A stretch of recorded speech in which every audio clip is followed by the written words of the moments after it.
मैं फिर से गलत डायरेक्शन में तो नहीं जा रहा, और गलत से भी दुश्मन के एरिया में इन कर गया ना। फिर से कंपास साथ नहीं लाया। हे माता रानी, अब तो तुम ही मालिक हो। जय माता दी।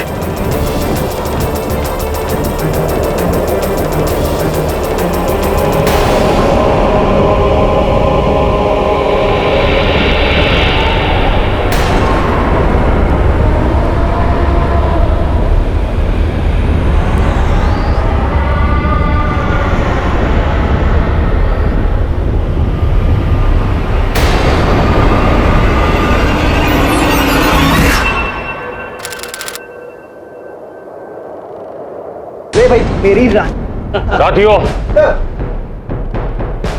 Welcome the new entrant to 56 Rashtriya regiment, जवान वीर प्रताप। जय हिंद। जय हिंद। वीर, तुम्हारी ब्रीफिंग कल सुबह 09 आवर्स पे होगी, तब तक आराम करो। Yes sir. At ease.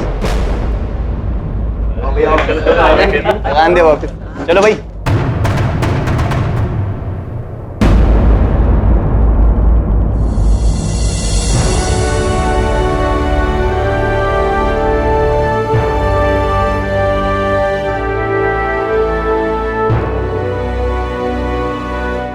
अरे ओ भाई, वहां का सामान रख रहा है यार। बेड खाली तो है। और रणविजय, और मेरे यार, और ये ले, मैं तेरे लिए तेरी पसंद की दाल मखनी और गोभी के पराठे लेके आया हूँ। हेलो, ये किससे बातें कर रहे हैं आप? और ये खाना किसके लिए लेके आया? और तू नया आया है ना, इसलिए मेरे यार के बारे में कुछ नहीं जानता तू। अरे भाई, ये लेफ्टिनेंट रणविजय का बेड है। बाबा रणविजय, हमारी बटालियन के जाबाज सिपाही। लेकिन कारगिल के युद्ध में ये शहीद हो गए, लेकिन इनकी आत्मा और वजूद आज भी मौजूद है। मतलब आप लोगों को लगता है ये अभी भी जिंदा है? बिल्कुल। कैसी बातें कर रहे हैं आप? I mean it's impossible. और कुछ दिन यहाँ बिताएगा ना, तो तुझे भी एहसास हो जाएगा, समझा? तो यार तुम्हारे चक्कर में मैं तो भूल ही गया, और जिनकी छुट्टियां मंजूर हुई थी ना, उनकी टिकटें देनी है। और बिना चश्मे के मुझे तो कुछ नजर नहीं आता। ले तू ही बांट दियो। अरे बांट दियो यार।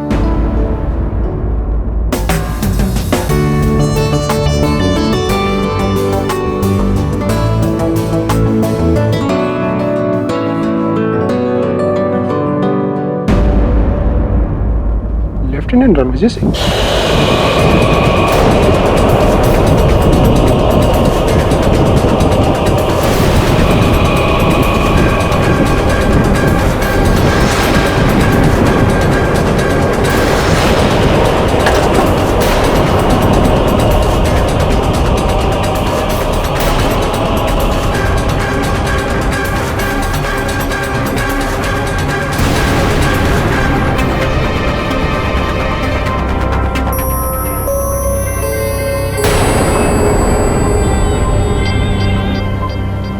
फालतू फिक्र मत कर, मैं तेरी कसम खाता हूं, जिन लोगों ने तुझे रुलाया ना, मैं उन्हें खून के आंसू रुलाऊंगा।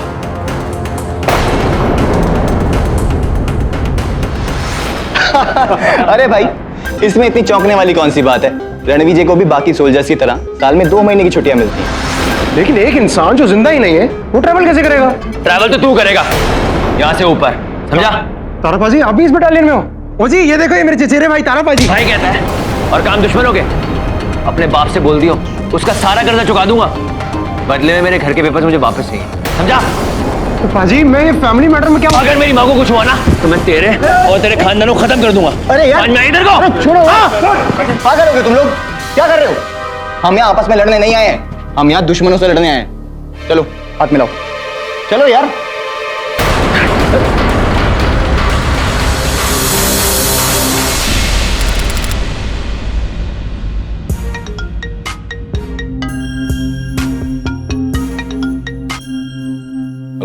हेलो मिस्टर पाठक जी, मुझे आपसे बहुत जरूरी काम है। बोल कौन रहे हैं आप? सॉरी, मैं आपको खुलकर फोन पर नहीं बता सकता। आप इस वक्त कहाँ पर हैं? कभी भी मैं अपने कार्यालय में हूँ, आ जाइए। नहीं, मैं वहां नहीं आ सकता। मुझे आपसे एक टॉप सीक्रेट केस को डिस्कस करना है। मैं आपको बताता हूँ कहाँ पर मिलना है।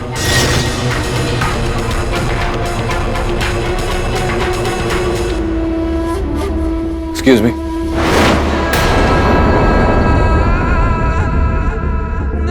आप ही ने फोन करके बुलाया था? वो इतना इम्पोर्टेंट नहीं है। इम्पोर्टेंट वो है जो मैं भी आपको बताने जा रहा हूँ। बताइए। 2 दिन पहले आर्मी का एक जवान मारा गया है, वीर प्रताप सिंह। ये भी अपने आप में बड़ी बात नहीं है, लेकिन असली बात यह है कि उसकी हत्या का इल्ज़ाम उसी के बटालियन के लांस नायक तारा सिंह पर लगा है, शायद किसी आपसी दुश्मनी के तहत। सारे एविडेंस उसके खिलाफ है,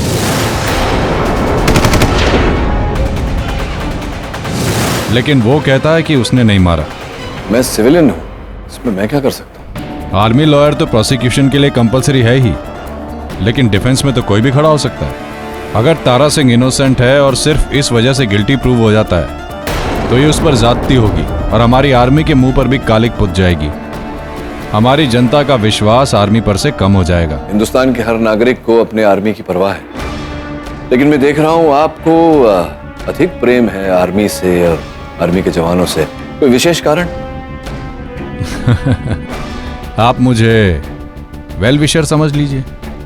आर्मी का, अपने इस देश का, तारा के कोर्ट मार्शल की तारीख 28 जनवरी फिक्स हुई है। इस समय तारा सिंह कहाँ है? आर्मी के एक सीक्रेट प्लेस में, अंडर हाउस अरेस्ट।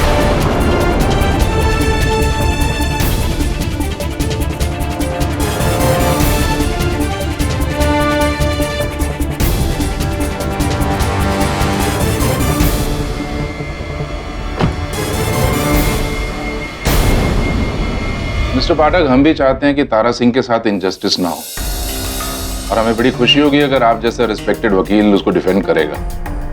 मगर ये सीक्रेट खबर आपको मिली कहां से? हमारे लिए उस जासूस का नाम जानना बहुत जरूरी है। हो सकता है कि वो ऐसी इंफॉर्मेशन और भी जगह लीक करता हो। ब्रिगेडियर साहब, जितना मैं जानता था उसके बारे में मैं आपको बता चुका हूं। अब प्लीज मुझे तारा सिंह से भेंट करने की अनुमति दीजिए।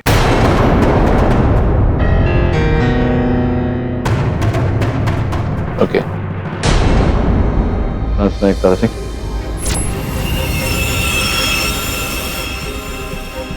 मेरा नाम केडी पाठक है, मुंबई से आया हूं तुम्हारी वकालत करने। जानना चाहता हूं कि उस रात क्या हुआ था। चुप क्यों हुआ तारा? बताओ। क्या करेंगे आप जान के? सत्य को उजागर करूंगा। अगर तुम वास्तव में निर्दोष हो तो तुम्हें कोर्ट में निर्दोष प्रमाणित करूंगा। तुम्हारा खोया हुआ सम्मान तुम्हें लौटाऊंगा।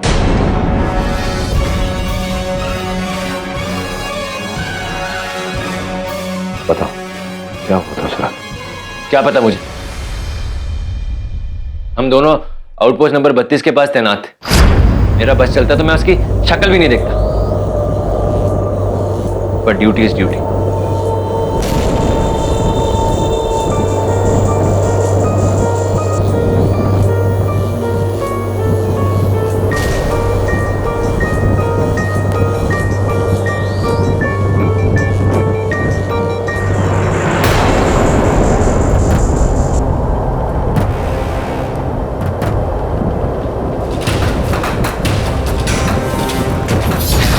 बाजी, कहाँ जा रहे हो? यार अजीब आदमी है यार। उस साया का पीछा करते करते मैं आगे तक निकल गया। फिर अचानक 10 मिनट बाद एक गन शॉट की आवाज।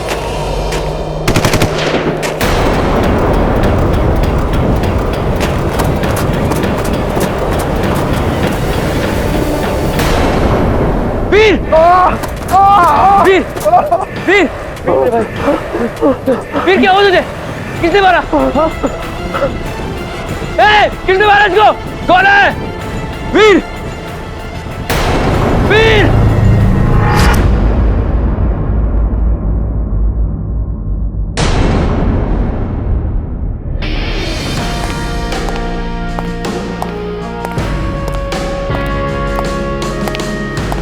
Mister Pathak, public prosecutor major Gupta, please.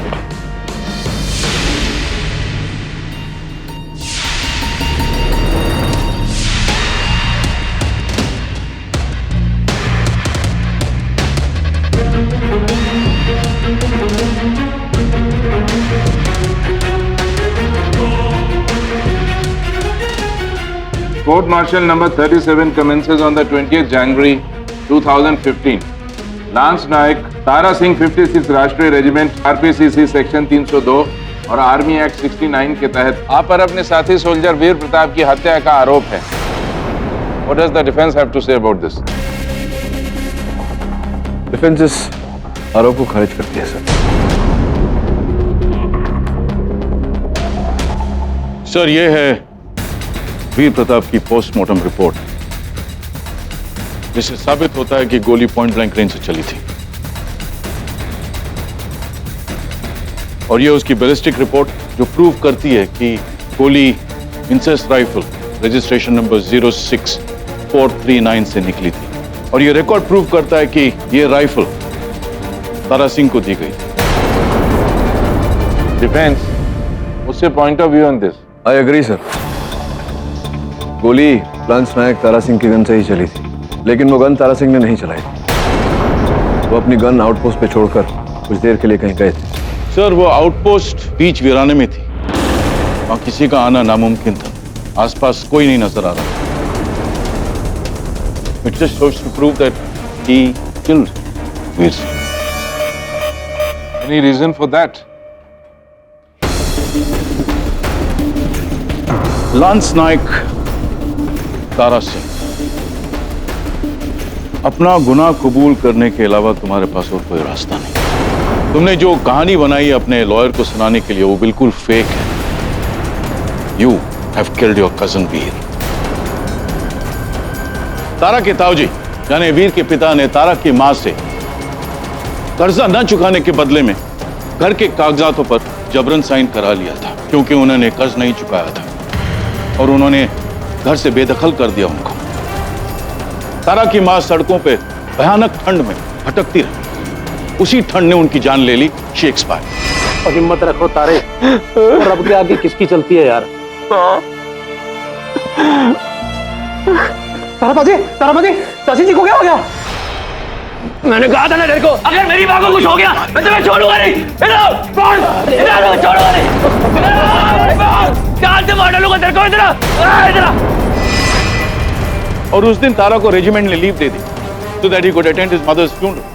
लेकिन तारा ने वो लीव कैंसिल कर दी and he joined his duty, क्योंकि उसे वीर से बदला लेना था अपनी मां की मौत का। And he did exactly that. नहीं सर, ये सही नहीं है। तो फिर सही क्या है? सर, उस शाम मैं अपने घर जाने के लिए निकल ही रहा था कि लो पानी लो।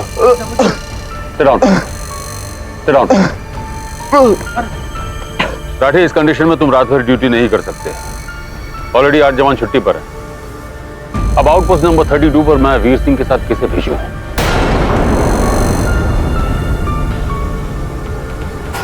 सर अगर इसकी तबीयत खराब है तो मैं चले जाता हूँ। और तुम तो अपनी माँ की फ्यूनरल पर जाओगे। सर, माँ तो मर गई।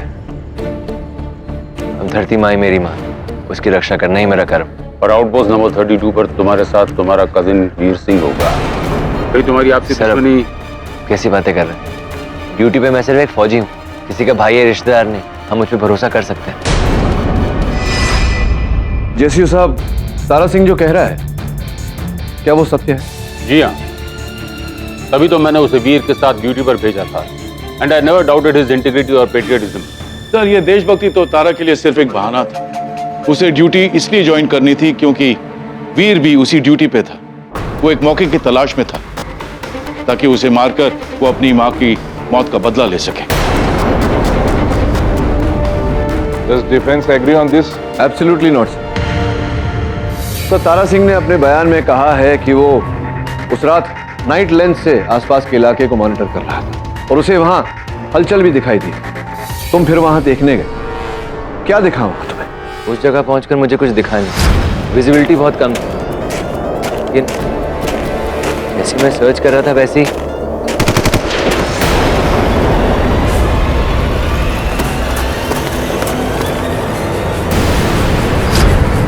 अब प्रश्न ये उठता है सर कि वहां कोई तीसरा था या नहीं, और अगर था तो कौन था?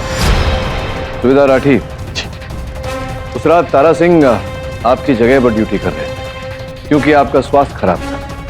आपके बैरक के ही एक साथी ध्यान सिंह ने कहा है ना, एक कोट सर, करीब रात के 1:30 बजे जब मैं उठा तो सूबेदार राठी अपने बिस्तर पर नहीं थे। कहां गए थे आप? सर मैं अंदर थोड़ी घुटन महसूस कर रहा था, इसलिए बैरक के बाहर चला गया था। विचित्र बात है कि बैरक्स के बाहर इतने सारे सुरक्षा कर्मी उपस्थित थे, किसी ने आपको देखा नहीं।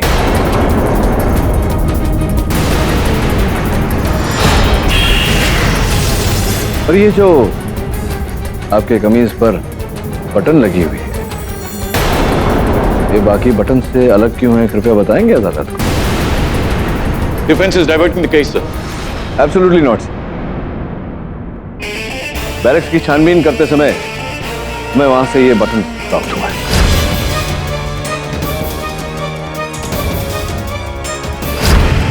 मुझे पूरा विश्वास है सर कि ये बटन सूबेदार राठी के कमीज का ही, जो उस रात दीवार फांद कर भागते वक्त टूट कर वहां गिरा था।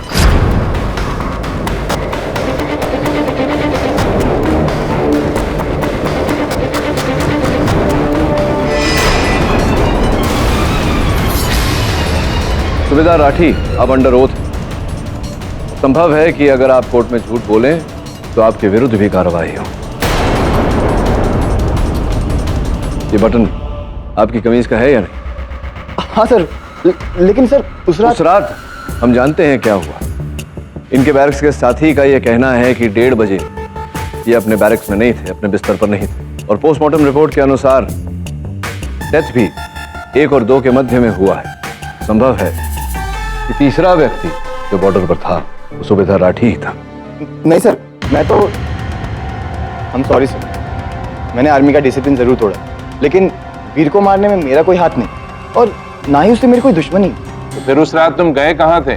सर वो पास के पुंज गांव में, किसी को अर्जेंट पैसे देकर सर घर भिजवाए थे। सर इमरजेंसी थी, इसलिए उस रात सर तबीयत खराब का बहाना करके मैं। Shameful. The court martial orders a separate probe into this. और इसके साथ डिफेंस का थर्ड पार्टी दलील भी फेल हो गया। वहां कोई तीसरा नहीं था। तारा इज दी ओनली किलर। नहीं सर, वहां कोई और भी था। मुझे लगता है रणविजय सिंह।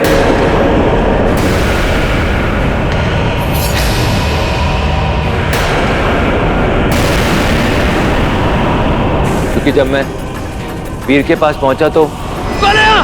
मेरे सामने आ!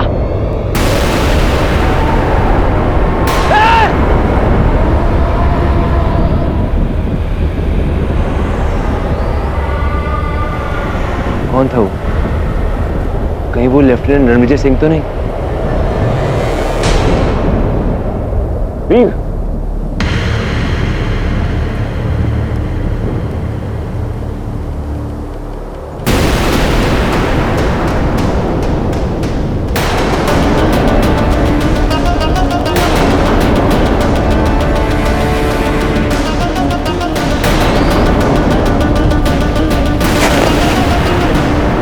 नहीं सर, मैंने नहीं मारा इसे सर।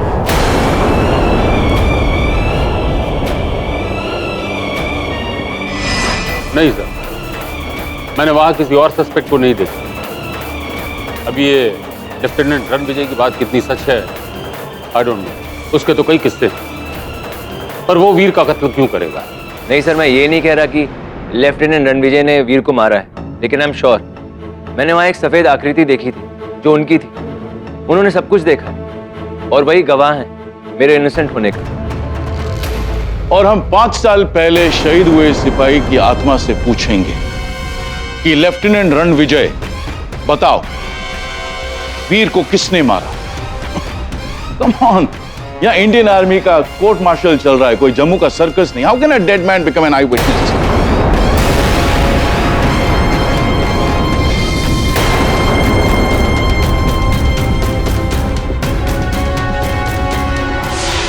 पॉइंट तो सही है इनका। पर लेफ्टिनेंट रणविजय को वाकई ही कई लोगों ने सरहद पर देखा है। इंडियन आर्मी ही नहीं, सिर्फ नेबरिंग कंट्री के कई जवानों का भी यही कहना है। और हमें इस केस के सिलसिले में सोचना है। डिफेंस आपकी क्या राय है? सर, इंडियन आर्मी के कारगिल हीरो लेफ्टिनेंट रणविजय सिंह की कहानियां मैंने पढ़ी है, विभिन्न सूत्रों से सुनी भी। प्रश्न तो यही उठता है कि इन पर विश्वास कैसे करें। सर, मैं आपकी परमिशन से कुछ कहना चाहता हूं सर। प्रोसीड। सर, जिस रात वीर का कत्ल हुआ उससे अगली सुबह मैं हर रोज की तरह रणविजय के बेड पर चाय लेकर गया था। ये ले भाई रणविजय, तेरी चाय।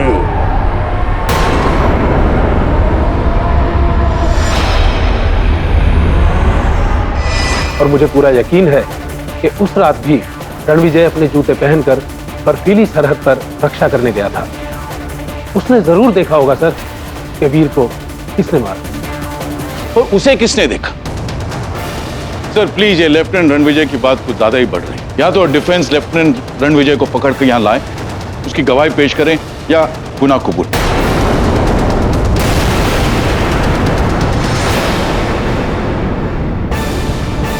ये क्या इनडिसिप्लिन है? कोर्ट मार्शल के बीच में ऐसे interference? Sorry sir, very important message.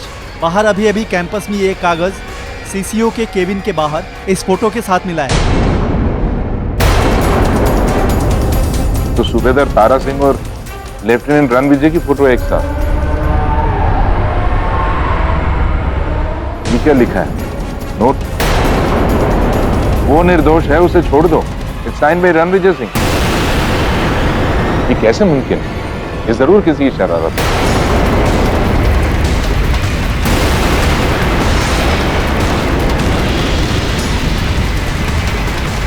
I beg your pardon sir, मैं लेफ्टिनेंट रणविजय की हैंडराइटिंग को बहुत अच्छी तरह पहचानती हूँ। ये हैंडराइटिंग भी बिल्कुल उन्हीं की है और ये सिग्नेचर्स भी। मेजर पटनी, आप जानती हैं आप क्या कह रही हैं? आप ये कह रही हैं कि एक शहीद सिपाही ने यह खत लिखा है उसके दोस्त को बचाने के लिए, और अब आप यह कहेंगी कि लेफ्टिनेंट रणविजय इसी कमरे में भी है।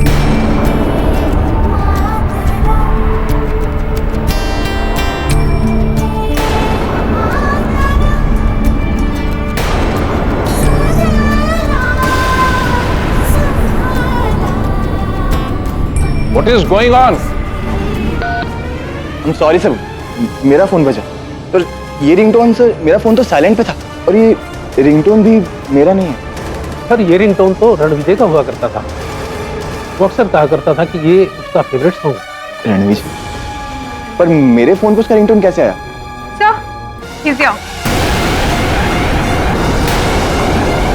नॉनसेंस। आप अपना संतुलन मत खोइए, ये आपको शोभा नहीं देता। सर, लेफ्टिनेंट रणविजय ना से ही कोई तो है जो इस केस को नया मोड़ देने की कोशिश कर रहा है। वैसे भी उस चिट्ठी को इन्वेस्टिगेट किए बिना इस केस में आगे बढ़ना ठीक नहीं। The court martial orders to investigate this paper, जिसके लिए 2 दिन का समय दिया जाता है। We shall convene 2 days later at 8:30 hours. Dismissed.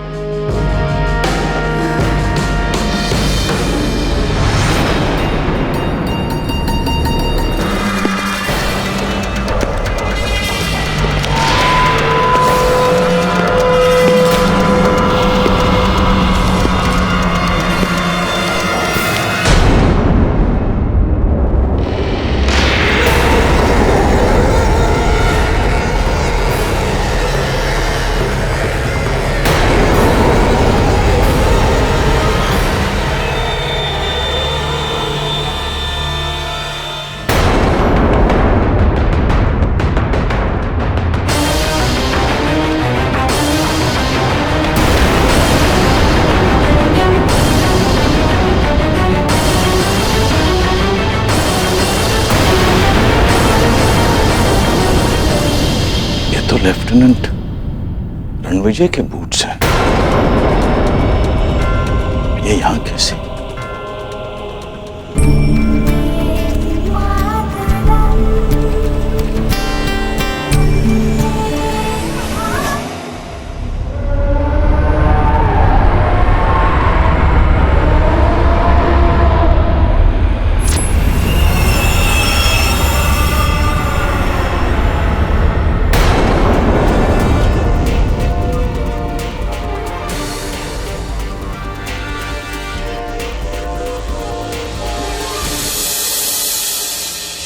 Sir, ये हैंडराइटिंग लेफ्टिनेंट रणविजय सिंह की है, डेटेड 19 March 2006।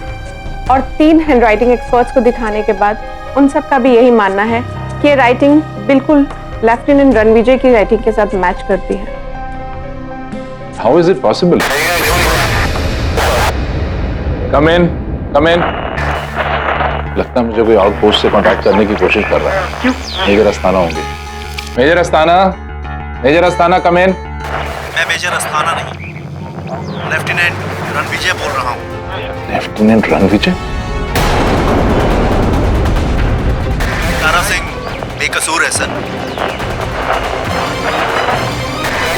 ये कैसे हो सकता है? यही है वीर सिंह के सारे बिलोंगिंग जो उस रात उसकी डेड बॉडी के पास से बरामद हुए।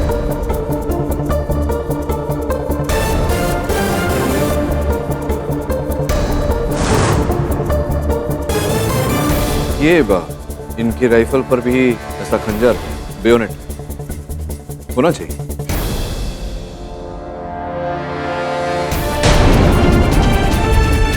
हाँ, बेयोनेट किस पे भी था, लेकिन उसी रात से मिसिंग है जिस रात वीर का कत्ल हुआ था। काफी ढूंढने के बावजूद भी वो हमें कहीं नहीं मिला। सर, पैरों के निशान, फिर वही बूट्स, वही गाना जो मैंने सुना। आइए मिस्टर बाटा, बैठिए, have a seat. Thank you. मैंने आपको इसलिए बुलाया कि कल रात और आज सुबह हम दोनों के रणविजय सिंह ने कांटेक्ट किया। सर, ये सब वाकया तो मेरे साथ भी हुआ था परसों। कौन कर रहा है ये सब? आर्मी के सारे जवानों का मानना है कि रणविजय सिंह आज भी जिंदा और हमारे बीच में और अपनी ड्यूटी निभा रहा है। हैंडराइटिंग एक्सपर्ट्स ने भी कंफर्म किया कि हैंडराइटिंग उसी की है। उसे मरने के बाद कोई कैसे लिख सकता है? Yes captain. हाँ, ओह, खतरनाक टेररिस्ट है, उसका पकड़ना बहुत जरूरी है। ऐसे खूंखार टेररिस्ट का आजाद घूमना हमारे देश की सुरक्षा के लिए खतरा है। कल ही इंटेलिजेंस सोर्सेज से पता चला है कि लहरी ऑर्गेनाइजेशन का डिप्टी कमांडर हमारे हिंदुस्तान की सीमा में घुसने में कामयाब हो गया। सारी एजेंसीज उसके पीछे लगी हैं, लेकिन अभी तक उसका कुछ पता नहीं चला। वैसे मेजर साहब बताइए, जिस दिन कोर्ट मार्शल शुरू हुआ था, कैंटीन में खाने में, नाश्ते में क्या बना था कुछ? जहाँ तक मुझे पता है मक्के की रोटी और लहसुन की चटनी बनी। लहसुन की चटनी बनी थी। इसका अर्थ यह होता है कि कल कैंटीन में दही कड़ी बनी होगी। हाँ, बिल्कुल सही कहा आपने, दही की पीली कड़ी बनी थी। लेकिन ये सवाल आप क्यों कर रहे हैं? कड़ी से कड़ी जुड़ेगी। कोर्ट मार्शल रिज्यूम्स, डिफेंस में प्रोसीड। सर, ये लेफ्टिनेंट रणविजय सिंह द्वारा लिखे गए वो 2 पत्र हैं, किंतु इस बार मैं चाहूंगा कि आप इन्हें पढ़े नहीं, दूंगी।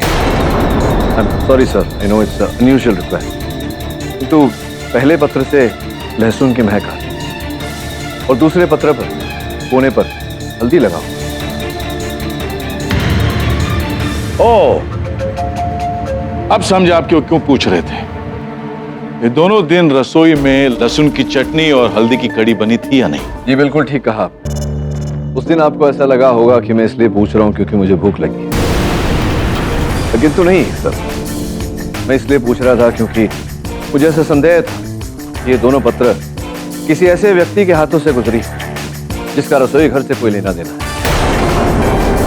चुपके से बिना किसी को बताए हर रसोई के बंकर की तलाशी ली, तो एक बंकर के संदूक में से ये लेफ्टिनेंट रणविजय सिंह की पुस्तक है, जिसमें वो अपनी लघु कहानियां, शेर शायरी, कविताएं इत्यादि लिखा करता था। उसका शौक था, उसकी हॉबी थी। इसमें एक विशेष लघु कहानी है ये वाली। इसका अंतिम वाक्य है, एक बार फिर से मोहिनी की नम आंखें और नम हो जाती हैं। वो पत्र देखो।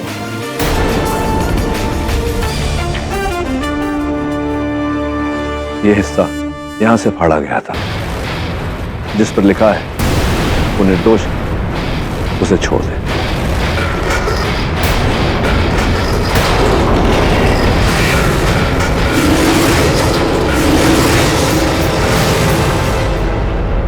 अर्थात पिछले कोर्ट मार्शल में ये पत्र लेफ्टिनेंट रणविजय सिंह ने उस व्यक्ति ने भेजा था जिसके संदूक से हमें लेफ्टिनेंट सिंह की यह पुस्तक प्राप्त हुई।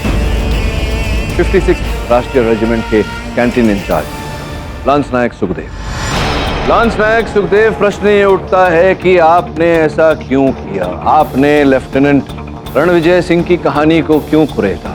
इस प्रश्न का उत्तर ये है कि संभवतः जो आकृति तारा सिंह को वहां सीमा पर दिखी थी वो आप ही थे। आप ही ने वीर सिंह की हत्या की। जी नहीं, वो मैं नहीं था। मैं तो बस दरअसल तारा का बहुत एहसान है मुझ पर। एक बार रसोई में उबलते हुए तेल की कढ़ाई मुझ पर गिरने वाली थी, तब किसी ने अपनी जान पर खेल कर मेरी जान बचाई थी, और मैं इसके एहसान का बदला चुकाना चाहता था।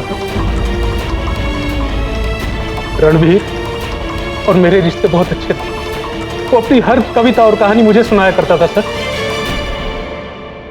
उसके मरने के बाद उसकी सभी कविताएं और कहानियां मैंने उसकी याद के तौर पर अपने बॉक्स में संभाल के रखी थी। और उसका इस्तेमाल करके आप एक दोषी को निर्दोष साबित करना चाहते थे। इसका मतलब जो रणविजय बनकर आया था वो भी? जी हाँ, वो मैं ही था। और मिस्टर पाठक को जो रणविजय दिखाई दिया था वो भी मैं ही था सर। और ब्रिगेडियर साहब को वायरलेस भी मैंने ही किया। और वो गाना? मैंने ही सूबेदार राठी के मोबाइल की रिंगटोन चेंज की थी सर, क्योंकि मैं सबको यकीन दिलाना चाहता था कि कैप्टन रणविजय मरने के बाद भी जिंदा है। लोग इस सच को माने और उसकी कही गई बात पर भरोसा करें, ताकि तारा को बरी किया जा सके।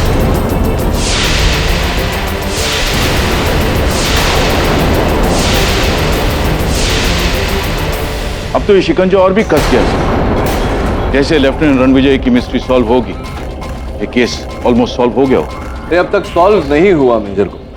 आप भूल रहे हैं कि वो सफेद आकृति जो तारा सिंह को दिखाई दी थी सीमा पर, उस प्रश्न का अभी तक उत्तर मिला नहीं। तो हम इसे एक सफेद झूठ का नाम दे सकते हैं।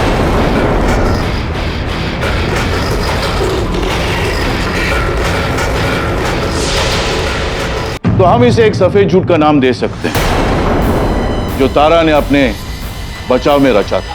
नहीं सर, वहां सच में कोई था। मैं अपनी मरी हुई माँ की कसम खा के कहता हूँ। Does the defense think? Sir, एक छोटी सी रिक्वेस्ट है। आप किसी निर्णय पर पहुंचे उससे पहले मैं एक बार जाकर घटनास्थल की छानबीन करना चाहूँ। वारदात के दिन से वीर सिंह की राइफल का बेयोनेट वो मिसिंग है, लापता है। मुझे लगता है कि उस मिसिंग बेयोनेट का इस केस से लेना देना है। कोर्ट मार्शल डिफेंस को इजाजत देती है। The court is adjourned now and will reassemble tomorrow morning at 10:00 hours. Dismissed.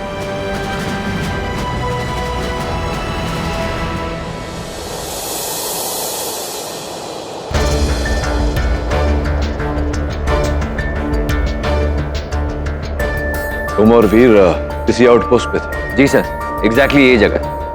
और वो धुंधली आकृति तुम्हें वहां उस ओर दिखी?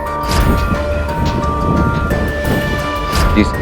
तो फिर वहां तुम गए और कितने समय तक उस तरफ चले?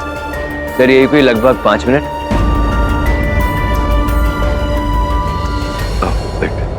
जी।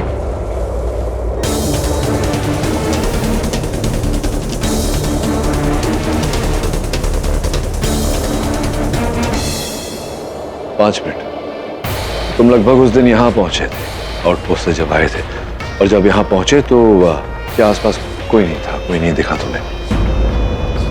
जी। फिर कुछ देर रुके भी थे, फिर क्या हुआ? उस दिन तुम दौड़ कर गए थे वापस। चलो, बेहतर।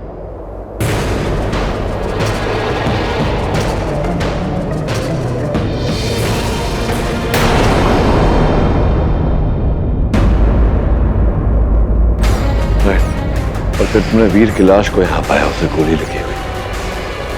तो वो आकृति तुम्हें फिर से दिखाई दी? हाँ सर।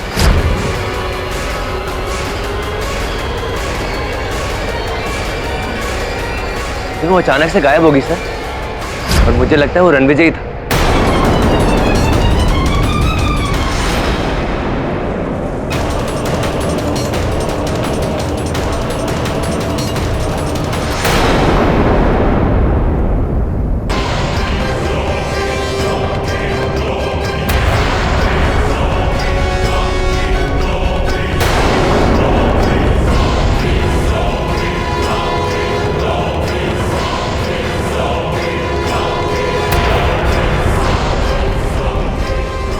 तो खून लगा हुआ है किसी का। जरा देखो कहीं ये वही बेयोनेट तो नहीं जो वीर की राइफल में लगा था। सही कहा सर आप, ये INSAS राइफल का डैगर है जो सर वीर के हाथ में था।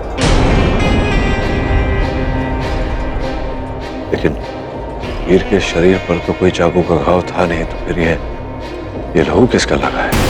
हो सकता है वो तीसरे व्यक्ति का, हो सकता है वीर ने उस पर वार किया।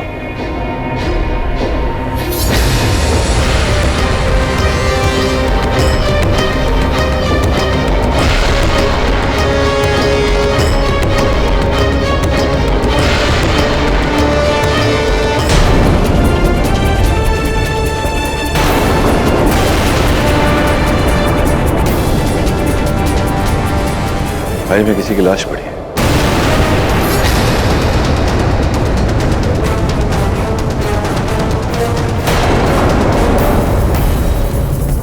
किसकी लाश?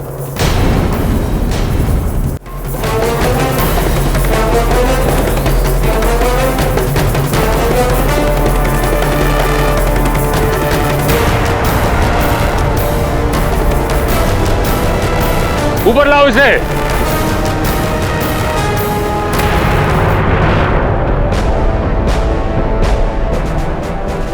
Remove the hood.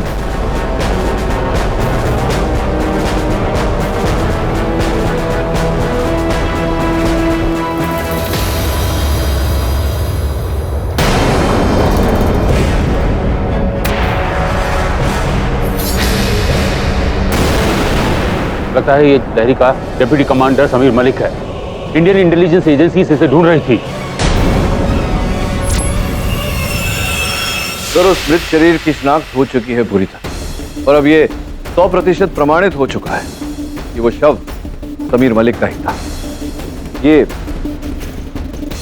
Postmortem report ये कहती है कि समीर मलिक की हत्या किसी तीव्र धारदार वस्तु से की गई है, जैसे कि वीर सिंह के राइफल के आगे की चाकू, उसका बेयोनेट। और फॉरेंसिक रिपोर्ट ये कहती है कि वीर सिंह के राइफल का बेयोनेट जो कल रात घटनास्थल से प्राप्त हुआ, उस पर भी समीर मलिक के ही लहू के अंश पाए।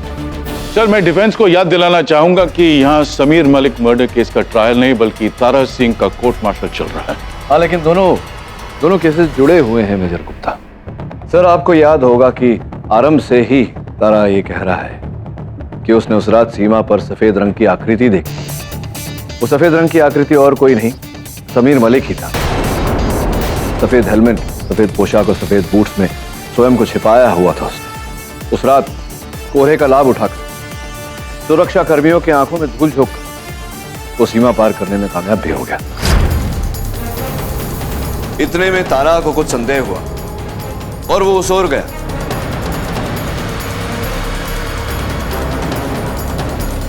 कि नाइट लेंस होने के बावजूद दृष्टि केवल 30 मीटर से ज्यादा नहीं। इसी का फायदा उठाते हुए समीर मलिक अपना रास्ता बदला और आउटपोस्ट के करीब पहुंच गया, जहां वीर अकेला था। रुक जा, नहीं तो मैं गोली मार दूंगा। कोई हरकत मत करना, नहीं तो मैं गोली मार दूंगा।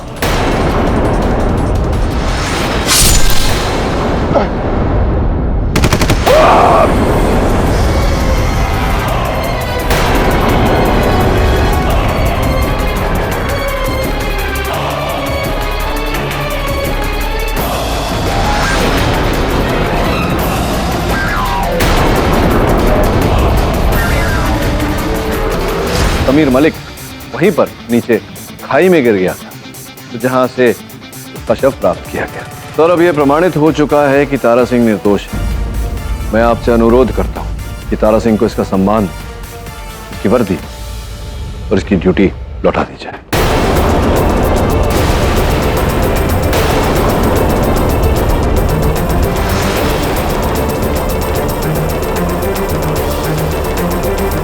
मुझे तो मिस्टर पाठक की दलील कन्विंसिंग लगती है। And so do I. Court martial, lance नायक तारा सिंह को पर लगे मर्डर चार्जेस से रिलीव करती है और उसे फौरन ड्यूटी ज्वाइन करने का हुक्म देती है। The court martial is dismissed. KD साहब, बहुत बहुत बधाई। Thank you. एंड लेकिन आपने ये नहीं बताया कि ये सीक्रेट केस आपको किसने बताया? हाँ, that is classified information major Gupta. अब आप कह रहे हैं कि आपको अंदाजा है, लेकिन आपने ये बात फिर कोर्ट मार्शल वाले दिन क्यों नहीं कही? बोलिए मिस्टर पाठक, कौन है वो जासूस? ये बात तो केवल मैं जानता हूं और आप मुझ पर इल्जाम लगा रहे हैं मिस्टर पाठक, एक ब्रिगेडियर पर। जी नहीं, क्षमा करें ब्रिगेडियर साहब, आप पर कतई उंगली नहीं उठा रहा। मैं तो केवल इतना कह रहा हूं कि वो जो व्यक्ति पठानी लिबास में मुझसे भेंट करने आया था, वो उसकी कुछ विशेष आदतें थी। बार बार अपने कान को छेड़ना, बार बार अपनी पलकें झपकना, ये आदतें आप में भी है। और जो आफ्टर शेव आप लगाते हैं, संयोगवश उसने भी वही आफ्टर शेव लगाया था। अब सोचने वाली बात यह है कि उस पठान की दाढ़ी थी। जब दाढ़ी है तो कोई आफ्टर शेव क्यों लगाएगा ब्रिगेडियर साहब? Yes mister Pathak, you are really a genius. Thank you. वो मैं ही था उस डिस्गाइज में। थैंक गॉड आपने मुझे निराश नहीं किया। मैं तो बस अपने देश की और आर्मी की इज्जत और इंटीग्रिटी बचाना चाहता था। लेकिन प्लीज इस बात को अब राजी रखिए। कौन सा राज?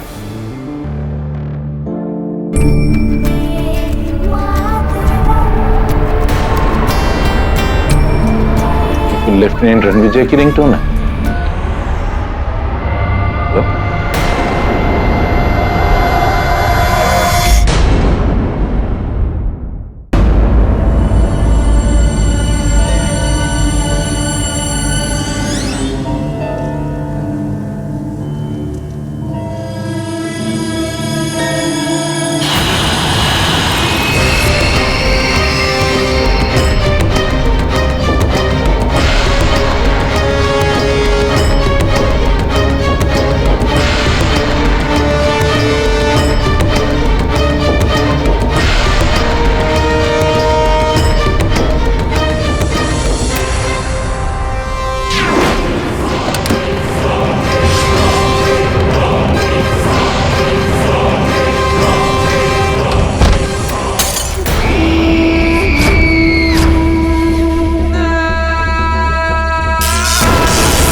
साहब,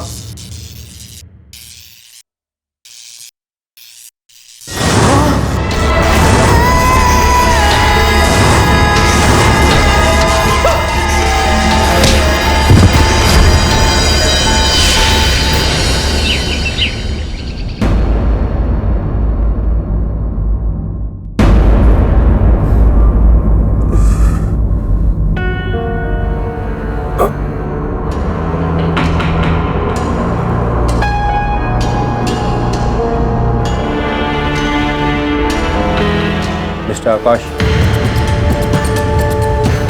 कैसे हैं आप? क्या आप मुझे बता सकते हैं कि आपके परिवार पे किसने अटैक किया? प्लीज कोशिश कीजिए।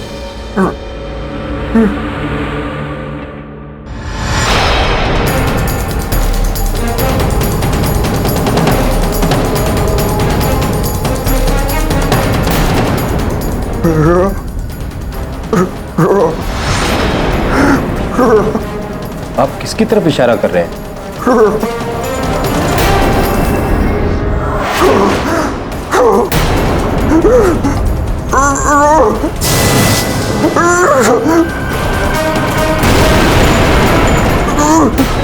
डॉक्टर, नर्स,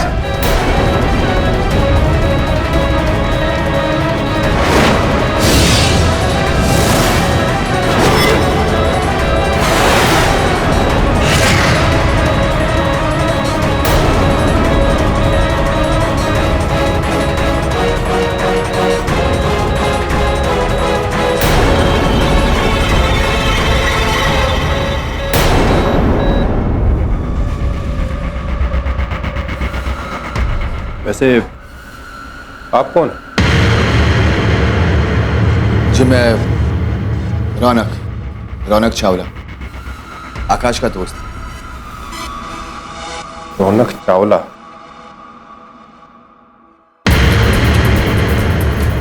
रौनक, आपको मेरे साथ पुलिस स्टेशन आना होगा। जी मैं नहीं आ सकता, मुझे कुछ काम है। नहीं, मैंने आपकी परमिशन नहीं मांगी है, बल्कि मैं तो आपको सलाह दूंगा कि आप कुछ दिन छुट्टी ले लें। चले चलिए।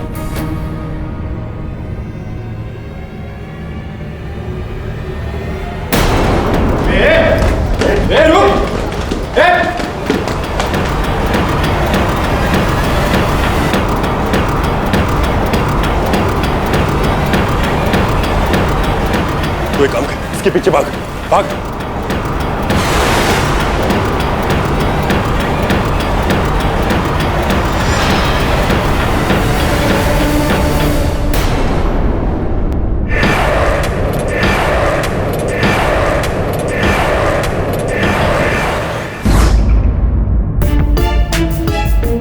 सर मुझे तो समझ में नहीं आता कि आप इस रूबिक्स क्यूब को सॉल्व कैसे कर लेते हैं। मेरा तो 10 मिनट में ही सर दुखने लगा। तो स्कूल में गणित में कमजोर रहा होगा। सर गणित और रूबिक्स क्यूब में क्या कनेक्शन? लेना देना क्यों नहीं, ये क्यूब भी एक गणित ही है। चाहे तो इसे आंख बंद करके भी कर सकता है। विश्वास नहीं हो रहा तुझे? ला दिखा दो।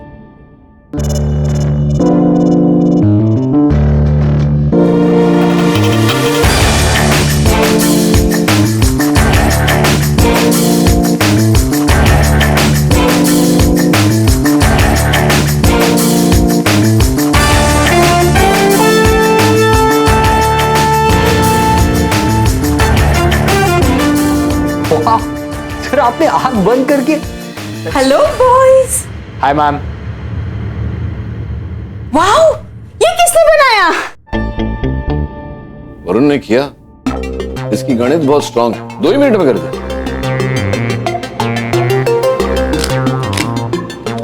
अब फिर से करो। हाँ छोड़ न्यूज़ देखते हैं, चल। सूत्रों से पता चला है कि बिजनेस टाइकून आकाश सहानी एवं उनकी पत्नी सोनिया सहानी, जो कि मशहूर समाज सेविका हैं, उन पर उन्हीं के बिजनेस पार्टनर रौनक चावला ने जानलेवा हमला कर दिया और इस हमले में सोनिया सहानी की मृत्यु हो गई। ये रौनक चावला तो गया काम से। सर मुझे ऐसा क्यों लग रहा है कि मैंने ये लाइन पहले सुनी है। मुझे ऐसा क्यों लग रहा है कि ये फोन कॉल इस ताजा खबर पे चल कर आ रही है। हेलो,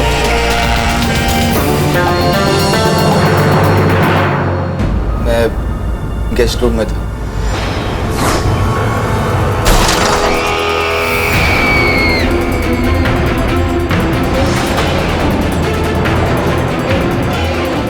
वहां देखा कि सोनिया जमीन पर पड़ी हुई है और आकाश वो भी मिसिंग है। मैं डर गया और वहां से भाग आया। लेकिन तुम वहां आकाश के बंगले पर गए क्यों थे? मैं और आकाश एक साथ काम करते हैं। इनफैक्ट हम दोनों अच्छे दोस्त भी हैं। वीकेंड पर उसने डिनर के लिए इनवाइट किया था।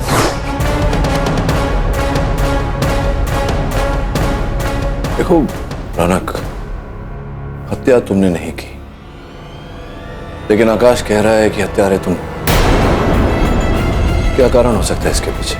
मैं नहीं जानता सर वो ऐसा सोच भी कैसे सकते हैं। आई एम श्योर उसे कुछ गलतफहमी हुई है। योर ऑनर, मैं अपने आखिरी गवाह को बुलाना चाहता हूँ। मतलब वैसे पहला है लेकिन आखिरी है, क्योंकि इसके बाद ना कोई गवाह की जरूरत पड़ेगी ना सबूत की। 10 मिनट में केस खत्म। Your honour,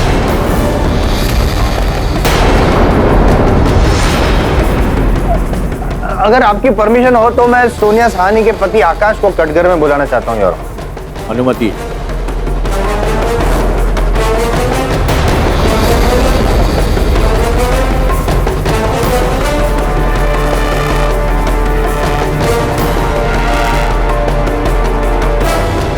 Akash ji, I am sorry, मतलब ऐसी परिस्थिति में आपको यहाँ पर बट आप इंसाफ दिलाना है, खूनी को पकड़ना है, तो तो आप खूनी को जानते हैं?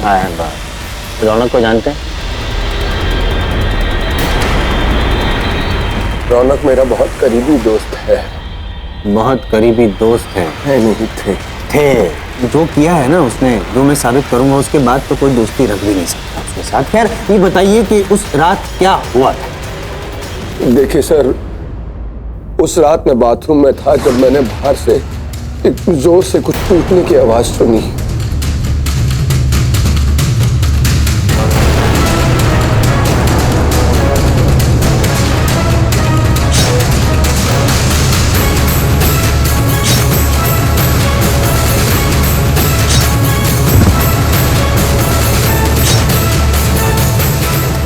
योर ऑनर, मैंने ऐसा कुछ भी नहीं किया जैसा इन्होंने कहा।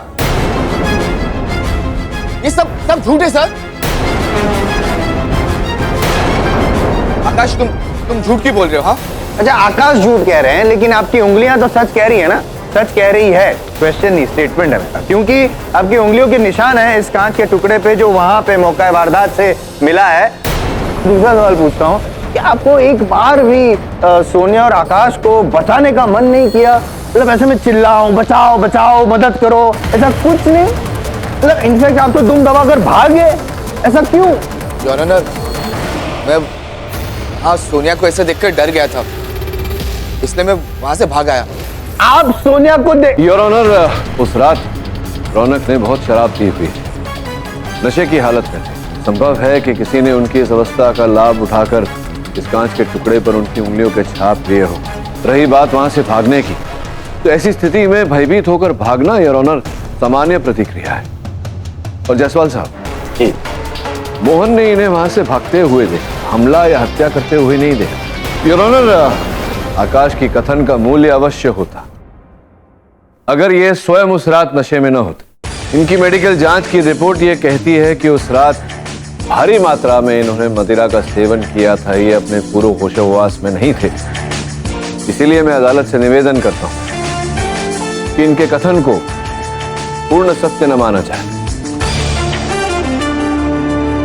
मिस्टर जायसवाल, इस रिपोर्ट के हिसाब से तो आकाश की गवाही को वाकई क्रेडिबल नहीं माना जाता। केवल इतना ही नहीं है रौनक, परम पूज्य जायसवाल साहब ये भूल रहे हैं कि रौनक के पास सोनिया की हत्या करने का कोई कारण ही नहीं था। अभी अभी आकाश ने कथन दिया है अदालत में कि इन सब के बीच घनिष्ठ मित्रता थी, तो फिर रौनक सोनिया की हत्या क्यों करेगा? मैं बताऊं, मतलब मैं इन्वेस्टिगेट करके नेक्स्ट डेट में बताऊं तो चलेगा your honour? I mean with due permission, अगर एक डेट मिल जाए तो।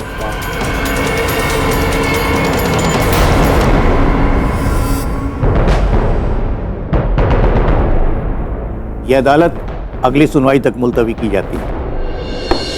रौनक के बचाव में हमारे पास इस समय कोई प्रमाण नहीं, कोई सबूत नहीं। पता नहीं क्या होगा।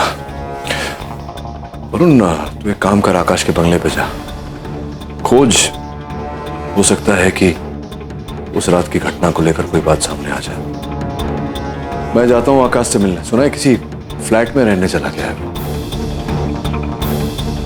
इतने सारे प्रश्न और इस समय किसी प्रश्न का उत्तर नहीं है हमारे पास। वो सोनिया का फोन, उससे कुछ पता चला? हाँ, वो सोनिया जी के फोन को अनलॉक करने के लिए टेक्निकल टीम के पास भेजा है।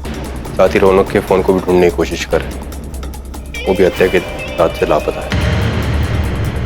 चलो चले।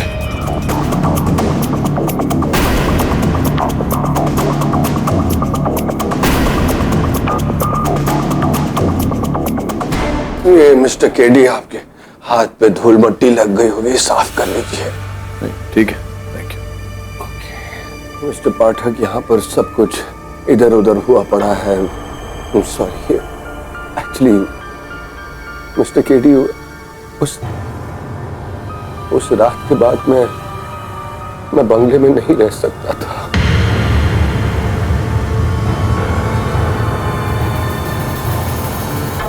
इसलिए मैंने यहां पर शिफ्ट कर लिया। अब तो बस सोनिया की आत्मा को शांति मिल जाए और जस्टिस भी। मैं भी यही चाहता हूं।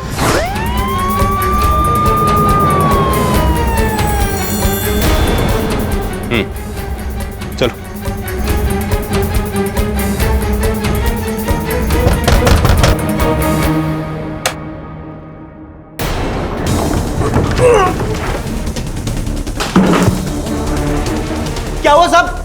मैंने क्या किया? कुछ सवाल पूछने हैं तुझसे। क्या? साहब फोन मिल गया। ये मोबाइल तुझे कहाँ मिला? मुझे नहीं पता। नहीं पता तुझे? नहीं है? नहीं पता? सच बोल, बोल सच। नहीं पता तुझे? मत मारो साहब। सच बोल। मैंने तो काटा रोड के एक बंगले से चुराए थे साहब। मैं तो एक मामूली सा चोर हूँ। मामूली से चोर के बच्चे चोरी के लिए घर के अंदर घुसा और घर की मालकिन को मार के भाग निकला है? नहीं साहब। सच बोल, बोल सच। बोल सच, बोल सच। मैंने खून होते हुए देखा था साहब। साहब मैं यहीं सो रहा था जब मैंने आकाश साहब की बेडरूम से बहुत जोर की आवाज सुनी। और हाँ, ये घड़ी उसी रात टूट गई थी जब रौनक साहब भागते हुए मुझसे टकराए थे।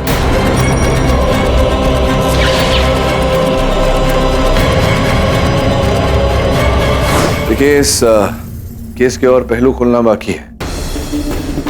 उदाहरण के रूप में आप ही के कथन के अनुसार हत्यारे ने आप पर भी हमला किया था, राइट? वो जो कांच का टुकड़ा सीमा के माथे से प्राप्त हुआ, उस पर भी आपके लहू के अंश पाए गए। जी। तो क्या हत्यारे ने सोनिया पर हमला करने से पहले आप पर हमला किया या बाद? जी पहले ही किया होगा। मैं आपको स्मरण कराता हूँ, आपने कहा था कि हत्यारे ने सोनिया की हत्या करने के बाद फिर आप पर हमला किया, ऐसा कहा था। फिर शायद बाद में किया होगा। तो अगर ऐसा है तो फिर वो कांच का टुकड़ा सोनिया के माथे में जाकर कैसे गड़ गया?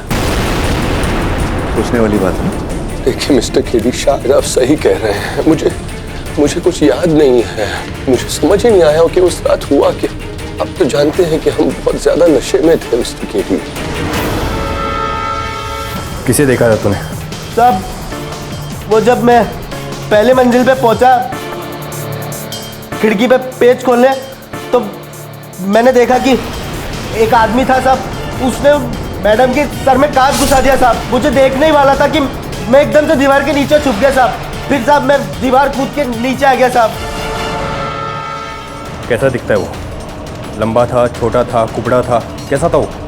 साहब लगभग आप ही के जैसा होगा साहब। मेरे जैसा था? हाँ। मैं बताता हूँ तेरे को। चल लेके चल इसको, लेके चल इसको।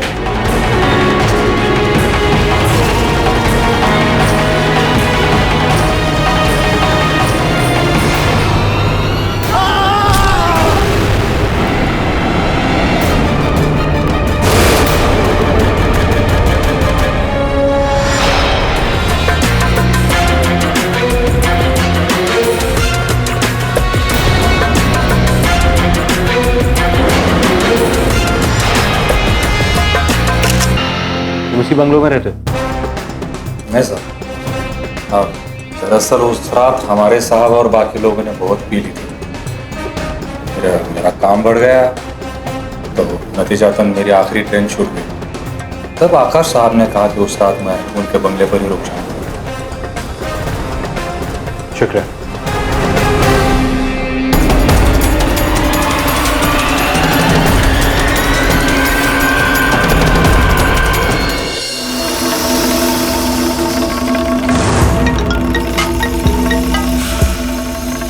हाँ दवे, बोल। क्या? कब?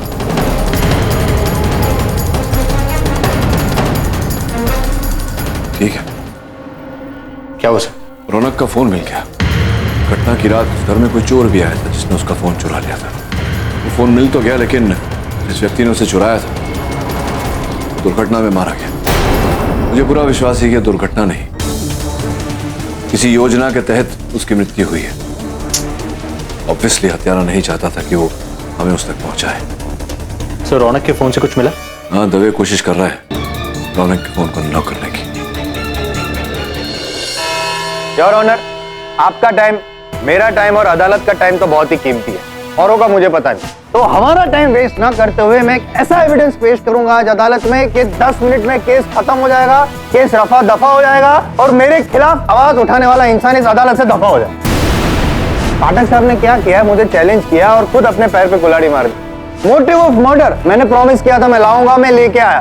योर ऑनर, ये नहीं, ये मोबाइल है, लेकिन इस मोबाइल के अंदर मोटिव ऑफ मर्डर है। मेरे लेफ्ट हैंड में सोनिया जी का मोबाइल है और राइट हैंड में रौनक जी का मोबाइल है, सही? हाँ। और योर ऑनर, उस चोर ने जो बयान दिया था मरने से पहले, उसने ये कहा था कि खिड़की के बाहर जो मोबाइल फेंका गया था वो ये वाला था, मतलब रौनक जी वाला मोबाइल। मरने से पहले चोर ने ये भी कहा था कि उसने हत्यारे को देखा था और हत्यारे की जो हाइट, बॉडी ढांचा वगैरह था वो हाँ, दवे जी से मिल जाता। मतलब देखिए, दवे जी और रौनक जी ऑलमोस्ट सेम है, मतलब रौनक जी जैसा कोई था। चौंक गए आप रौनक जी?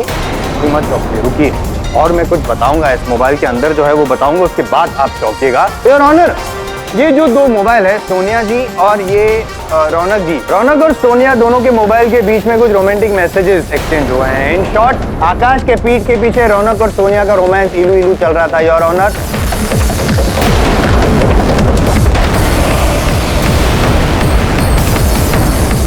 और इन मैसेजेस के अकॉर्डिंग रौनक ये चाहता था कि सोनिया आकाश को छोड़ के रौनक के साथ हमेशा के लिए हो जाए, लेकिन सोनिया ये नहीं चाहती थी क्योंकि आकाश के पास पैसे थे, ऐशो आराम था, ऐसी जिंदगी वो छोड़ना नहीं चाहती थी। इसलिए उसने रौनक को मना किया। रौनक को गुस्सा आया और उसने सोनिया को मार डाला।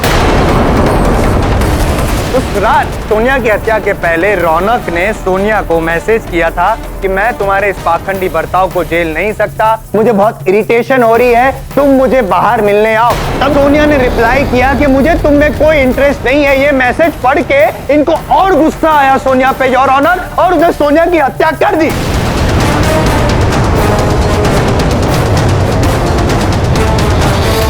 योर ऑनर, अगर ये चलचित्र होता तो जायसवाल साहब के इस अभिनय पर हम लोग सब खड़े होकर तालियां बजाते। इनका दुर्भाग्य और हमारा सौभाग्य कि ये चलचित्र नहीं अदालत है। योर ऑनर, मेरे परम मित्र जो तथ्य प्रस्तुत कर चुके हैं अदालत के सामने, संभवतः ये जानते नहीं कि वो एक दो धारी तलवार है। उस रात रौनक अपनी मर्जी से आशीष और सोनिया के घर नहीं गए थे। आकाश ने निमंत्रण दिया था रौनक, आकाश ने ही रौनक को मदिरा का सेवन कराया। संभव है योर ऑनर कि जो प्रेम प्रकरण चल रहा था रौनक और सोनिया के बीच, इसके बारे में आकाश को जानकारी मिली और उसी ने ये पूरी योजना बनाई हो। योजना के तहत रौनक को वहां बुलाया हो, मदिरा का सेवन कराया हो, बेहोशी की हालत में उस कांच के टुकड़े पर इनकी उंगलियों के निशान लिए हो, उस कांच के टुकड़े से अपनी पत्नी की हत्या की हो और आरोप मेरे मुवक्किल सर मर दिया। इसका मतलब ये है कि इनको डाउट है आकाश पे, मोटिव ऑफ मर्डर है, मानता हूं, लेकिन क्या इनके पास कोई गवाह सबूत है? नहीं है। मेरे पास सबूत, गवाह सब कुछ है, ये जो प्रूव करता है कि रौनक के पास मोटिव ऑफ मर्डर भी था, और ये एविडेंस है ना, इसकी कोई वैल्यू है कि नहीं? योर ऑनर, इस जग में हर बड़ी सच्चाई का आरंभ केवल एक संभावना से हुआ है, और अगर ये संभावना प्रकट हुई, रौनक ने हत्या की, तो इसे अनदेखा तो नहीं कर सकते। मैं इस संभावना को टटोलने के लिए समय की मांग करता हूं। The court is adjourned for the day.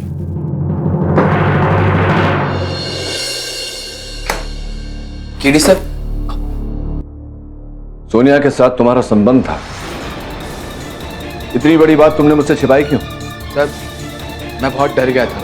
मैंने सोचा कि अगर ये बात बाहर आ गई तो पूरा केस मेरे खिलाफ हो जाएगा। हो गया है तुम्हारे खिलाफ ये केस, तुम्हारा जीतना असंभव हो गया अभी। Please sir, sir please please मुझे बचा लीजिए। मैं सिर्फ अपने आप को बचाने की कोशिश कर रहा था। सर, मैंने सोनिया को कभी कोई धमकी नहीं दी, कभी हाथ नहीं उठाया, और वो मैसेज मैंने, सर आज तक मैंने सोनिया को कोई मैसेज नहीं किया। मैसेज तुमने नहीं किया मतलब? केडी सर जो कह रहे हैं बिल्कुल सही कह रहे हैं, बिल्कुल सही। मेरी सोनिया की हत्या मैंने ही की है। मैं ही उस काश सोनिया की जगह मैं होता। So what if हम गलत हैं? अभी तक के सारे एविडेंसेस रौनक के खिलाफ, जैसे वो ग्लास टेबल, वो इतना भारी है, आकाश जैसा आदमी, I mean, अपनी डिसेबिलिटी के साथ वो उसे नहीं उठा पाएगा। Look at him, केडी, वो गाय इतना सैड और परेशान लग रहा है, और उसको ब्लेम करके हम उसकी तकलीफ और बढ़ाना नहीं चाहेंगे। हाँ बिली, हो सकता है कि तुम और उनसे ही कह रहे हो सकता है मैंने इस केस में गलती कर दी हो। पता नहीं क्यों मुझे। Varun, I am proud of you. मैं ये केस सॉल्व करूं या ना करूं, तो ये रूबिक्स क्यूब तो सॉल्व कर ही चुका है ऑलमोस्ट। हाँ सर, लेकिन ये समझ में नहीं आ रहा है कि इस रेड स्क्वायर को मैं सही जगह पर फिट कैसे करूं। इसमें मुश्किल क्या है तो एक पजल ही। एक टुकड़े को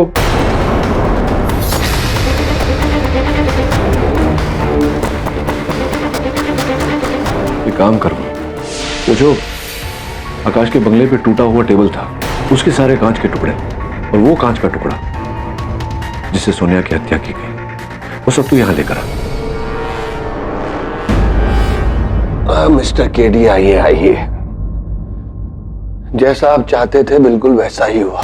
मैंने सारी प्रेस के सामने कबूल कर दिया कि सोनिया का कत्ल मैंने ही किया है। तो खुश हैं आप? हाँ, वो तो आपने कर लिया आकाश जी। बात क्या है ना कि जिस व्यक्ति की बुद्धि उसकी भावनाओं से दुर्बल होगी, उस पर आपके इस दयालु कथन का प्रभाव पड़ेगा, मुझ पर नहीं। वैसे भी आपके इस दयालु कथन में बहुत खामियां हैं। जैसे कि सर्वप्रथम ये कि जो कांच का टुकड़ा सोनिया के माथे से प्राप्त हुआ, वो उस टेबल के टूटे हुए कांच का टुकड़ा था ही नहीं, तो फिर वो वहां आया कैसे?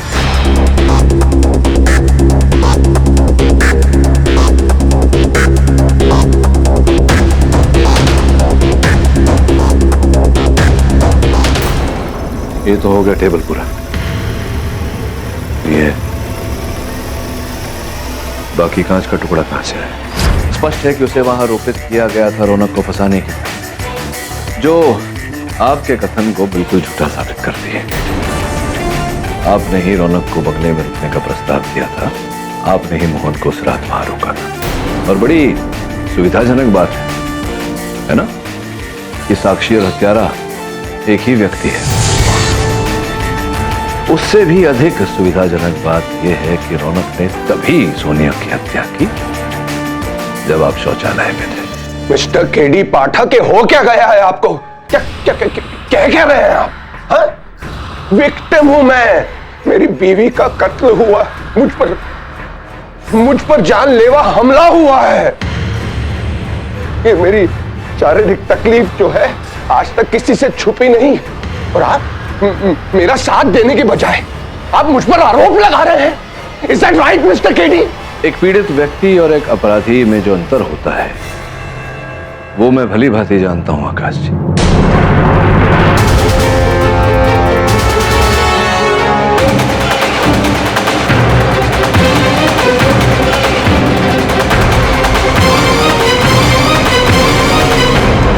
ये जो नाटक आप कर रहे हैं ये झूठा है। आप पीड़ित नहीं, हत्यारे हो।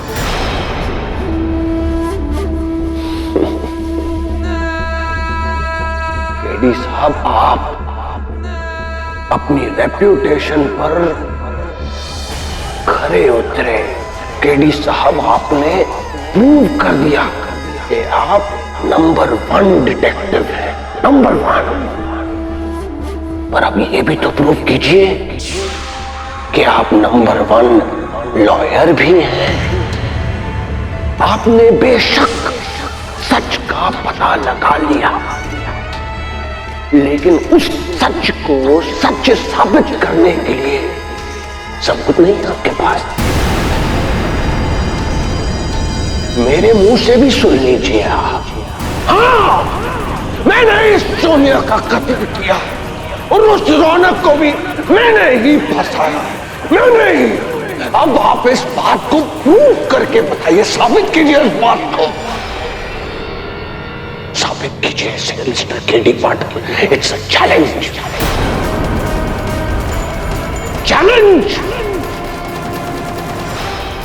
एक्सेप्टेड।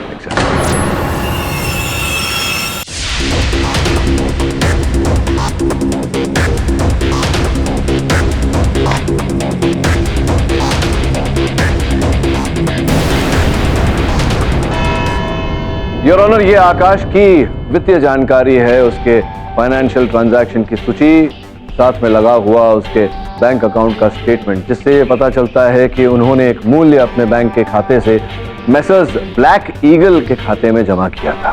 तो ये जायसवाल साहब कि मैसर्स ब्लैक ईगल एक प्राइवेट डिटेक्टिव एजेंसी है, जिनके पास हम जानकारी प्राप्त करने गए तो योर ऑनर आरंभ में तो उन्होंने मना ही कर दिया, किंतु जब उन्हें स्मरण कराया गया कि संभवतः वो एक हत्या के केस में भागीदार बनेंगे, तब उन्होंने हमें ये जानकारी दी कि आकाश जी अपनी पत्नी को लेकर संदेह में थे, इसीलिए उन्होंने ये रकम ब्लैक ईगल को दी थी अपनी पत्नी का पीछा करने के लिए।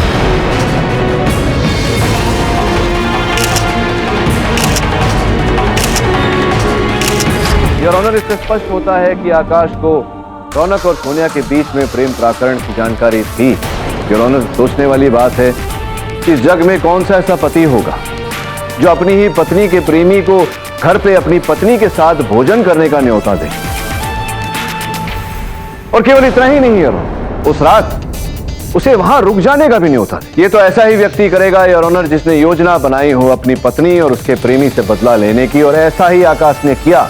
उस रात अपनी पत्नी सोनिया की हत्या की और उसका आरोप मेरे मुवक्किल रौनक के सर मंड दिया। एक तीर से दो शिकार योर ऑनर। आप भूल रहे हैं कि सोनिया की हत्या करना आकाश जी के लिए पॉसिबल नहीं है, साइंटिफिकली पॉसिबल नहीं है योर ऑनर, क्योंकि जिस तरह से वार हुआ है सोनिया जी पे वो कांच के टुकड़े से, उस तरह से वार करने के लिए, उस एंगल से वार करने के लिए हत्यारे का कम से कम सोनिया की हाइट का होना बहुत जरूरी है। योर ऑनर, जायसवाल साहब ठीक कह रहे। जिस स्थिति में आकाश जी हैं, उस स्थिति में सोनिया जी की हत्या करना उनके लिए संभव नहीं है। इसी के आधार पर मैं ये कहता हूं कि आकाश जी की विकलांगता केवल एक ढोंग है अपने अपराध पर पर्दा डालने के लिए। मैं अदालत से निवेदन करता हूं कि उनकी इस विकलांगता की मेडिकल जांच करवाई। I object your honour. Pathak साहब, एक विकलांग आदमी की मेडिकल जांच करवा के आप अपनी मानसिक विकलांगता प्रूव करें। योर ऑनर, मैं अदालत से प्रश्न करता हूं कि क्या इस केस का निर्णय एक विकलांग व्यक्ति की भावनाओं पर आधारित होगा या सत्य पर? देखिए सर, जायसवाल साहब रहने दीजिए। देखिए, मुझे कुछ छुपाने की जरूरत नहीं है, मैं मेडिकल जांच के लिए तैयार हूं। यह अदालत मिस्टर आकाश के मेडिकल जांच के लिए अनुमति देती है। तब तक के लिए यह अदालत मुलतवी की जाती है।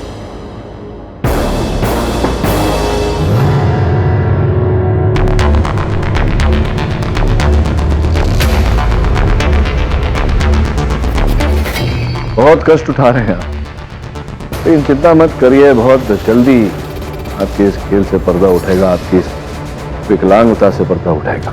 आपके हर दावे की दाद देता हूं, लेकिन आपने सोच भी कैसे लिया कि मैं ढोंग कर रहा हूं? सोच भी कैसे लिया आपने? हाँ, ये बड़ा ही दिलचस्प प्रश्न है आपका। देखिए, संदेह तो मुझे आप पर पहले ही दिन से था, क्योंकि कटघरे में खड़े होकर आपने ये कहा कि रौनक ने हत्या की है। मैं जानता हूं कि रौनक ने हत्या नहीं की, इसका यह अर्थ होता है कि आप झूठ बोल रहे हैं, और आपके इस झूठ का सबूत है आपके बेड साइड टेबल पर रखा हुआ वो अलार्म क्लॉक।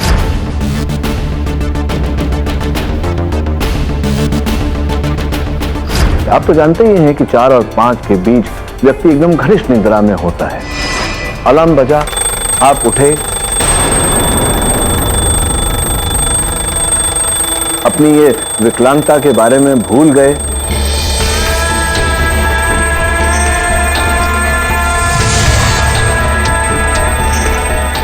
आपने अलार्म बंद करके वो घड़ी अपने बेड साइड टेबल पर रख दी।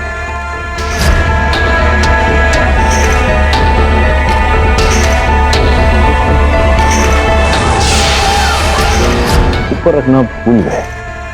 समझ गए मैं? वाह केडी साहब, वाह। पर ये सारी बातें आपकी थियरी है। इस कोर्ट में इस थियरी को प्रैक्टिकली प्रूव तो करना पड़ेगा ना। आपकी इस थियरी से आप रौनक को नहीं बचा सकते। I challenge you in the court, prove it.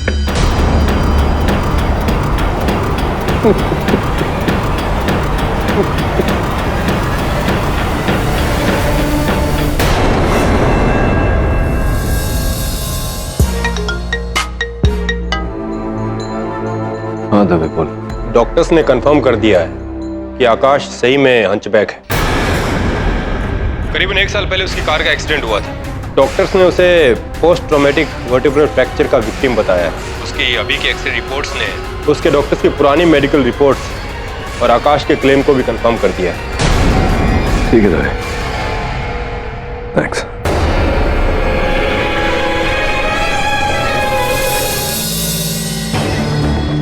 क्या हो सर? कुछ नहीं वरुण, इसके इसका अंतिम छोड़ भी हमारे हाथों से छूट गया। एक्सरे की रिपोर्ट्स आई है जिसके अनुसार आकाश वास्तव में विकलांग है, लेकिन मैं जानता हूं कि ऐसा नहीं है। ढोंग कर रहा है, वो बहुत ही चतुर है। हमारे किसी सुराग तक पहुंचने से पहले ही वो सुराग को मिटा देता है, लेकिन ऐसा किया कैसे उसने? How did he do it? Sir, you need a break. आप बहुत टाइम से स्ट्रेस ले रहे हैं, so why don't you try this? इससे क्या होगा वरुण?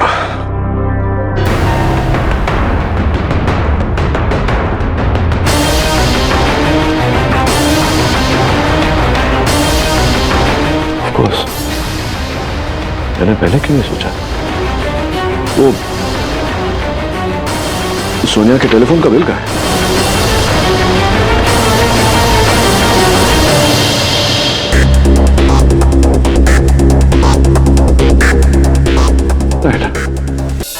योर ऑनर, कभी कभी जो साक्ष्य अपराधी को पकड़वाने के लिए उपयुक्त होते हैं वो उसका बचाव साधन भी बन सकते हैं।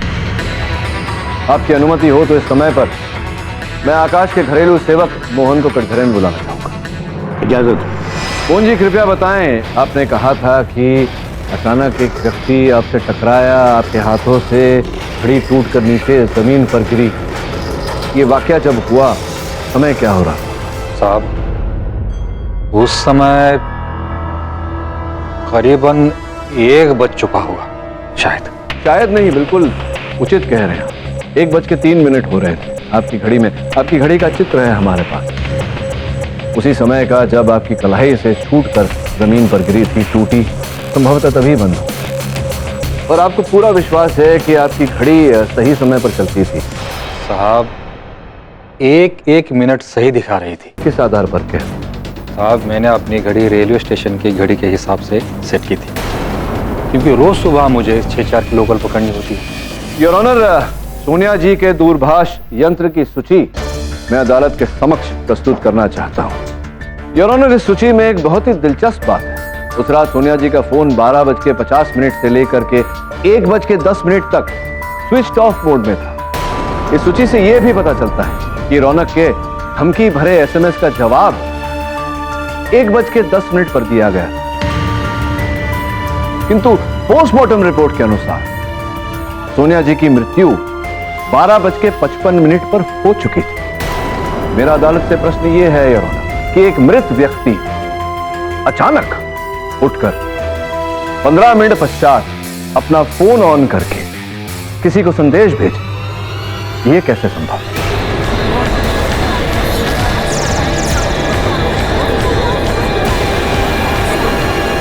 ऑर्डर। योर ऑनर, मेरा अनुमान और मेरा विश्वास दोनों ये कहते हैं कि हत्यारे ने पहले सोनिया जी की हत्या की, तत्पश्चात रौनक को फंसाने के लिए सोनिया जी के फोन को ऑन किया और रौनक के फोन पर यह संदेश भेजा। अब आपकी अनुमति हो तो आकाश को कटघरे में बुलाओ। बताइए आकाश जी, सोनिया जी के दूरभाष यंत्र से वो संदेश कैसे भेजा गया? ये सब मुझे कैसे पता होगा मिस्टर केडी? आपको कैसे पता, मतलब आप ही को पता होगा ना, क्योंकि सोनिया जी के मृत होने के बाद, उनकी हत्या होने के बाद हत्यारा तो वहां से पलायन कर गया था। उनके कक्ष में और कोई तो था नहीं, केवल आप थे वहां उपस्थित। उनका मृत शरीर और उनके मृत शरीर के पास उनका दूरभाष यंत्र, तो कैसे संदेश भेजा गया आपको नहीं पता? कोई बात नहीं, ये बताइए क्या आप वास्तव में विकलांग है? क्या आप वास्तव में पाठक साहब मेंटली स्टेबल हो या क्या बोल? क्या किस तरह के सवाल पूछ रहे हैं? मतलब एक विकलांग आदमी पे इस तरह से वार कर रहे, शर्म नहीं आ रही आपको? दिख नहीं रहा है विकलांग है, मेडिकल रिपोर्ट है, फिर भी बोल रहा है ये जायसवाल साहब, ढोंग कर रहा है ये। कोई झूठ नहीं बोल रहा, मैं ढोंग नहीं कर रहा। ये कुछ भी कहते जा रहे, कुछ भी जो भी इनके मन में आए। मेरा एक्सीडेंट होने के बाद मेरा जीवन बर्बाद हो गया है। क्या इतना काफी नहीं है कि मेरा दोस्त ने मेरी पत्नी के साथ संबंध बनाए, मेरी पत्नी का कत्ल करने के बाद मुझे मारने की कोशिश की? क्या ये काफी नहीं है? आकाश, ये सब कुछ नहीं होता अगर मैंने तुझे उसी रात मार दिया होता। मैं तुझे छोड़ूंगा नहीं, तुझे छोड़ूंगा नहीं।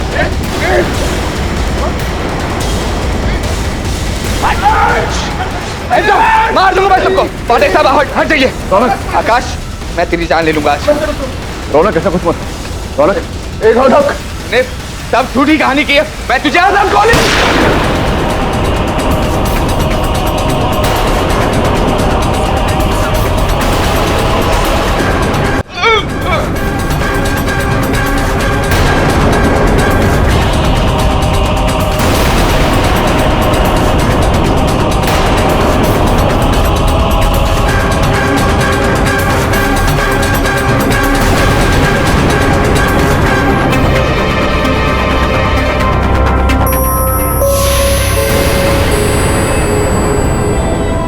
थैंक यू इंस्पेक्टर साहब।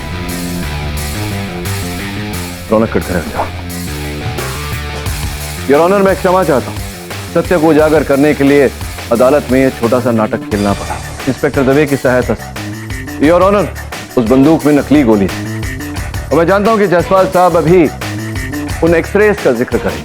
मेरे सहायक वरुण ने यह जानकारी प्राप्त की कि वो एक्सरेज आकाश की नहीं, किसी और विकलांग व्यक्ति की। आकाश ने अस्पताल के वार्ड बॉय को पैसे खिलाए थे एक्सरेज बदलवाने के लिए। सत्य आपके सामने है।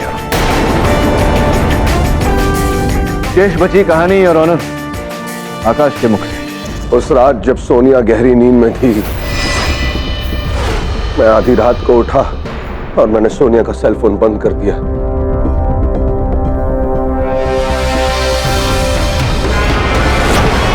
फिर उसके बाद मैं रौनक के कमरे में गया। रौनक पूरी तरह नशे में था और गहरी नींद में था। मैंने इसका फायदा उठाया और मैंने कांच के टुकड़े पर रौनक की उंगलियों को निशान लगाए। फिर रौनक के सेल फोन से मैंने सोनिया को मैसेजेस भेजे। ऐसा करने के बाद मैं वापस अपने कमरे में गया। उस कांच के टुकड़े से मैंने अपने आप को घाव दिए। उसके बाद मैंने शीशे की टेबल उठाई और तोड़ दी और जाहिर सी बात है इस आवाज के साथ सोनिया जाग गई। सोनिया जागी और मैंने उसकी हत्या कर दी और फिर मैं बेड के नीचे छुप गया। जाहिर सी बात है इतनी आवाज और शोर हो रहा था इसलिए रौनक भागकर हमारे कमरे में आया। उसने जब सोनिया को देखा वो बौखलाकर भागने लगा और फिर वो बाहर मोहन से टकराया। मैंने मोहन से कहा कि वो पुलिस को खबर कर दे। मोहन के जाने के बाद मैंने सोनिया के फोन से रौनक के मैसेजेस का उत्तर दिया। वही मैसेजेस जो मैंने किए थे रौनक के फोन पे। मैंने फोन में जो हेर फेर की उसे चेक करके मैंने रौनक का फोन खिड़की से बाहर फेंक दिया। यही सब करते हुए बाहर खड़े चोर ने मुझे देख लिया और वो फोन उठाकर वहां से भाग गया। 1 साल पहले जब मेरा एक्सीडेंट हुआ उसके बाद एक दिन अचानक मेरी नजर सोनिया के फोन पर पड़ी। जब मैंने सोनिया के मैसेजेस देखे तब मुझे पता चला कि रौनक और सोनिया का अफेयर चल रहा था। मुझसे ये बर्दाश्त नहीं हुआ और उसी दिन मैंने उन दोनों से बदला लेने की ठान ली। फिजियोथेरेपी मैंने 6 महीने की और ऑनर और उसके बाद मेरी पीठ बिल्कुल ठीक हो गई। लेकिन उस रात को मैं महीनों से प्लान कर रहा था और इस प्लान में मेरी पीठ का खराब होना मेरे हिसाब से सही था क्योंकि मुझे लगा था कि मैं बच जाऊंगा। लेकिन आज मेरा जुर्म साबित हो गया। लेकिन सोनिया को वही मिला जो वो डिजर्व करती थी। डिफेंस तमाम सबूतों के मद्देनजर ये अदालत आकाश साहनी को उनकी पत्नी सोनिया साहनी के कत्ल में दोषी पाती है। लिहाजा उन्हें उम्र कैद की सजा सुनाई जाती है और ये अदालत मिस्टर रौनक को तमाम इल्जामों से बरी करती है। The case is closed. और भी दिलचस्प कहानी देखने के लिए हमारे चैनल को सब्सक्राइब करें और बेल आइकॉन दबाना न भूलें।